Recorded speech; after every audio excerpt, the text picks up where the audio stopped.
Okay, this is talking about the spinal cord and the spinal nerves.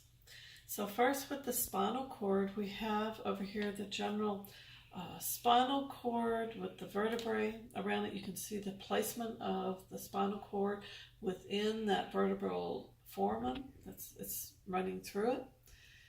So if we look at the spinal cord itself right here in the very middle, that is the central canal. The cerebral spinal fluid is flowing through there. This is the anterior side. This is the posterior side. So right here is the ventral median fissure. And then you have the dorsal median sulcus.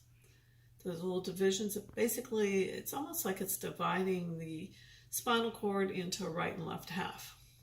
You'll notice in the spinal cord, which is different than the brain, in that the gray matter is in the middle or interior part, and then the white matter is on the exterior or superficial layers. The gray matter is often described as being in the shape of a butterfly. And so we call the different sections or areas where the gray matter is horns. So you would have your ventral horn, your lateral horn, and sometimes it's called dorsal, sometimes it's called posterior horn here. Where the gray matter is connecting between the two halves of the spinal cord is called the gray commissary. This is where it is passing from one side to the other. The white matter on the superficial layer, once again, we're going to give them names according to their location. So you have your ventral, now the white matter we call columns or funiculi, you can call it either one. So you'd have your ventral or anterior column, your lateral column, and then the dorsal or posterior column. You can see that the nerves are passing out from the spinal cord.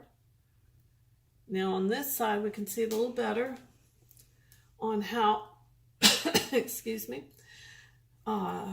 you have, once it leaves the spinal cord, it moves out like this. And then here you have, this would be your dorsal root, and this would be your ventral root. The dorsal root, right here you have the swelling.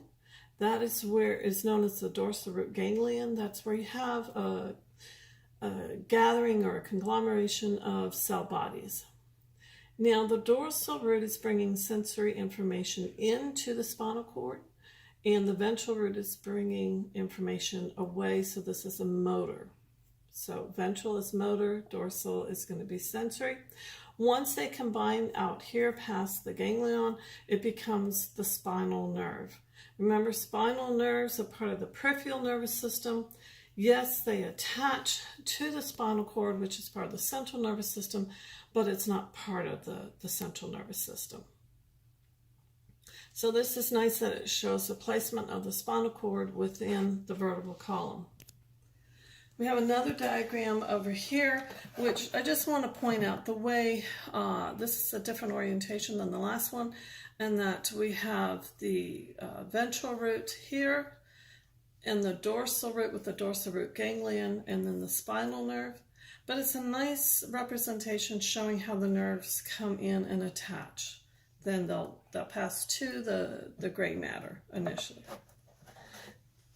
And then down here we have another slide or model. This is a nice representation showing with the vertebral column, and you can see how the spinal nerves are coming out in the back side here. So this would be the spinal cord up here with the spinal nerves protruding out between each of the vertebrae.